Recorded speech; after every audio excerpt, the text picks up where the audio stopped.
In the 15th chapter of the Gita, Krishna explained that the material world is like a reflected banyan tree.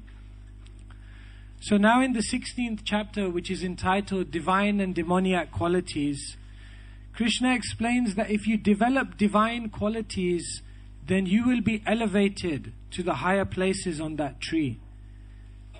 But if you imbibe demoniac qualities, then you will be degraded to lower life forms. Therefore, in the 16th chapter, Krishna begins to describe all of these qualities. What are the qualities of a divine person? Krishna explains, Abhayam sattva samsuddhir, jnana yoga vyavastiti, danam damaschayagyascha, svadhyayas tapa arjavam. Krishna explains what are the divine qualities. Abhayam, fearlessness.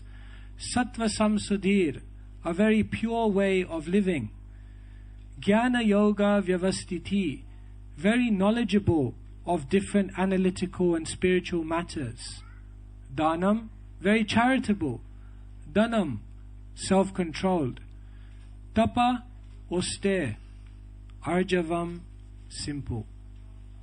Krishna begins to describe all the different qualities just to tell us the kind of qualities that we should begin to imbibe within our lives. And then Krishna explains what the demoniac qualities are. Dambodharpo bhimanascha, krodha paryushameva cha, ajnanam cha bijatasya, partha sampadamasurim.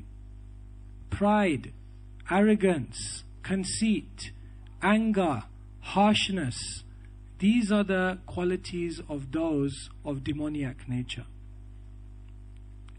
It's said in previous ages, divine and demoniac people were on different planets.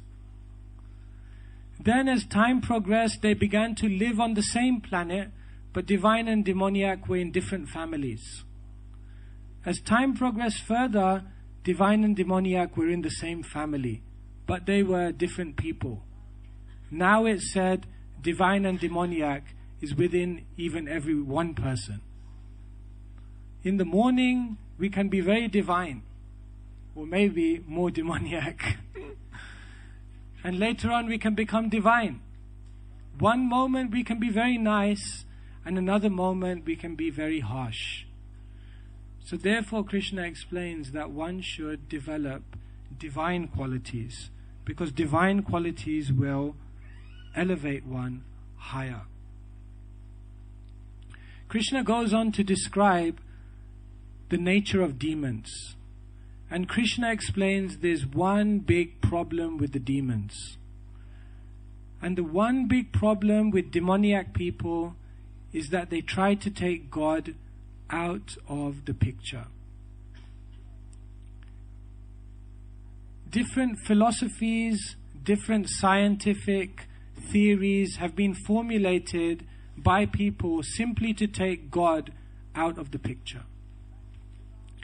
One time, one young girl, she went to her father and she said, "Father, Father, where did we come from?"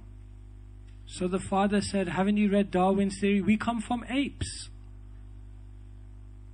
So then she went to her mother and she said, "Mother, where do we come from?" And the mother said, "We come from God." So then she looked at her mother and said, "You're saying we come from God, but Father here is saying that we come from apes." So the mother said, yeah, no problem. His side of the family comes from apes.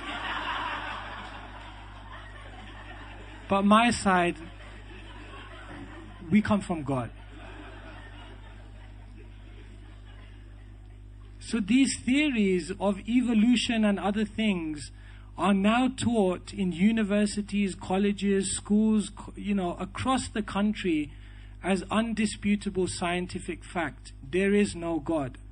Recently, there was one advertising campaign on buses.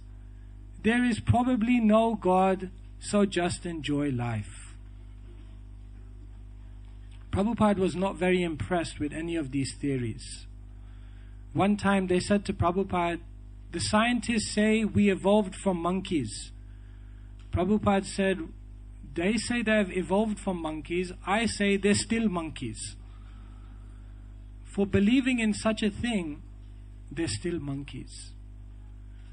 So those demoniac people, Krishna explains, asatyam apratistam te jagatahu ranishwaram aparaspara kim anyat kamahaitukam.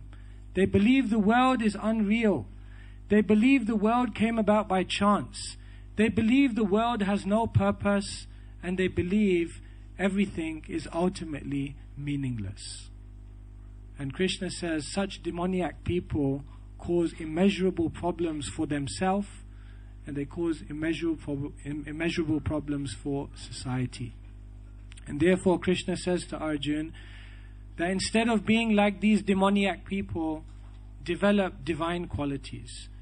And by developing divine qualities, have an influence on the world so that we can make others divine also.